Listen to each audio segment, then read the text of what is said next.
All right, let's talk about a feeling that so many of us know but can't quite put a name to. It's this weird trap that high achievers fall into, a silent loop that just runs in the background of your career. And you know what? It all starts with something that feels like a compliment. It starts right here. You're just good at your job, you're fast, you're on top of things, you solve problems. By every possible measure, you're a star performer. And what happens when you're the star? Well, the system notices. Suddenly, all the important projects, they start to find their way to your desk. Your name is the one that comes up when something absolutely has to get done right. At first, this feels awesome, right? It feels like a reward. The amount of work goes up, but hey, you can handle it. You think, this is trust. This is them recognizing my talent. And then the stakes get higher. You're not just getting more work, you're getting the critical work, the stuff that's on fire, the projects that everyone else is scared of. You're doing the things that really matter. And pretty soon, that incredible level of performance, it's not incredible anymore. It's just what's expected of you. It's the new normal. And this whole time, you think you're building momentum, you think you're on the fast track, until one day you realize you're not. And that's the moment the illusion shatters. You look up from this mountain of work and it hits you. Same title, same pay grade, same influence. You're just doing more, harder, faster. Inside the exact same box.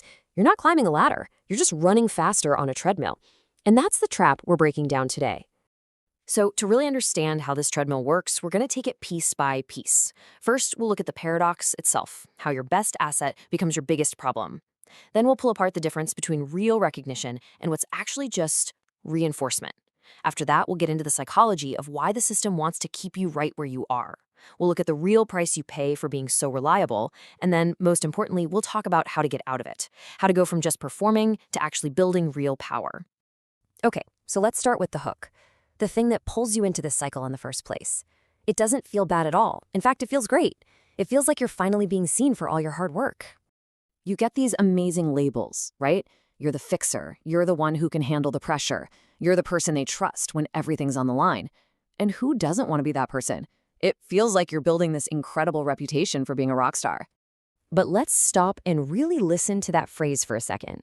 When they say only you can handle this, are they talking about your potential to grow into something new?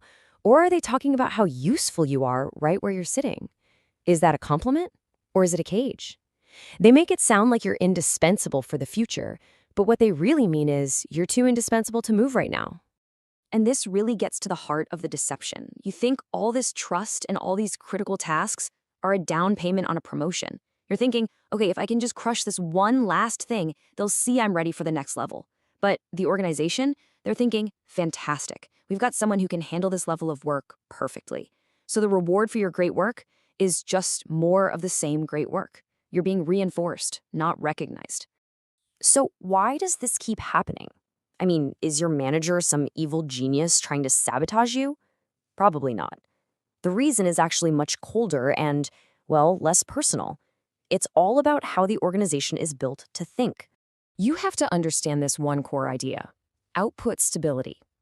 At the end of the day, a company, a team, it's a machine.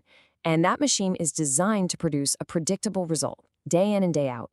Its number one goal is to reduce risk and make sure things get done. Your personal career growth, that's a nice to have, but it's not the machine's primary function. And here's the kicker. To your manager, you, the high performer, are a human risk reducer. Giving you a critical project isn't a gamble. It's the safest bet they can possibly make. The outcome is predictable. But promoting you, whoa, that introduces chaos. Now they have two problems. Who's going to do the job you are so good at? And are you even going to be any good in this new role? It creates uncertainty, and systems hate uncertainty. So your biggest strength starts to turn against you in this really grim, predictable way. First, your incredible performance creates dependency. The whole team starts to need you to keep things running. Second, that dependency naturally leads to containment. It's just safer for the system to keep you right where you're most valuable. And third, that containment turns into this quiet stagnation. Nobody ever tells you no, you can't grow. They just stop giving you the chances to. And look, we've got to be honest about our part in this whole dance. Every single time another tough project comes along and you say, sure, I got it, you are sending a signal. You think you're signaling ambition. You think you're showing them you're ready for more. But the system doesn't hear potential, it just hears availability. It sees that you have the bandwidth, or that you're willing to work yourself to the bone to create it, to just take on more work at your current level. You're trying to send the signal that you want to move up, but the system is only hearing that you can handle more right where you are. Your signal is getting completely misinterpreted. And this whole cycle, this loop of performing more but staying in the same place, it's not just frustrating for your career, it has a real tangible cost. It's a slow burn that can seriously damage your relationship with your job. Let's just walk through the emotional journey because it's probably going to sound familiar. It starts with pride, right? It feels amazing to be the go-to person. But then, pretty soon, the workload is just too much for a normal day. So you start stretching, coming in early, staying late, working through lunch. You tell yourself it's just for now, but slowly the exhaustion, both mental and physical, starts to build up.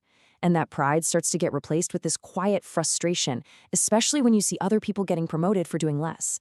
And eventually, you just hit a wall. You either burn out completely or you check out and start doing the bare minimum because you've finally learned that putting in more effort gets you nowhere. And let's be crystal clear about this. The system will not fix itself. This loop does not have an off switch. As long as you keep delivering, the organization has zero reason to change a thing. It will just keep getting deeper and deeper until you are the one who either breaks or breaks the cycle. Okay, so that's the problem. And yeah, it's pretty bleak. But the good news is, once you can see the machine, you can figure out how to beat it. So now let's talk about how to get out. This is all about making a shift from being a passive performer to being the active architect of your career. It's about turning all that performance into actual power. The single biggest mental shift you have to make is this. You have to stop trying to prove that you're good enough. You've already done that. That's how you got into this mess. Your new goal is not proving performance. It's defining and defending your boundaries. You're shifting from, look at all the things I can do, to, here's what I will do, and here's what I expect in return. So, what does that actually look like day to day?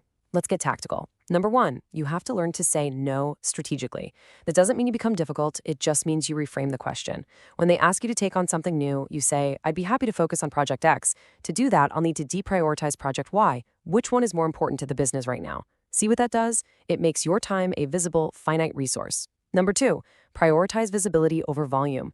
Stop being the quiet hero who fixes 10 problems nobody sees. You need to fight to get on the one project that gets you in front of leadership. It's so much better to be a key player on one high-profile win than the owner of 5 tasks nobody cares about. Number three, link everything you do to a growth conversation. You need to train your manager to see every task as part of your development story. When they offer you a new project, you say, that's fantastic. This sounds like a great way to build the stakeholder skills we talked about that I need for the next level. You're not just taking work, you're building your case for promotion one task at a time. Fourth, stop taking blind ownership. Before you say yes, ask the most powerful question there is. What does this lead to? If the honest answer is just getting another thing off our plate, it's a trap. But if the answer is, it will give you the data you need for the big quarterly presentation, then it's a stepping stone. You have to interrogate where the work is going. And finally, number five, highlight your outcomes, not just your effort. In your reviews, stop talking about how many hours you worked. That just reinforces your value as a workhorse. Instead, talk only about business impact. Don't say, I worked all weekend. Say, I delivered the analysis 2 days early, which let us close the deal. Shift the entire conversation from your labor to your impact. At the end of the day, it all comes down to this. You have to be the one to break the pattern. The system is designed for efficiency, and it will keep taking whatever you're willing to give. You have to be the one who changes the equation by putting your own strategic goals first. Because if you just keep absorbing more, the system will just keep giving more, and getting off that treadmill for good starts the moment you decide to stop.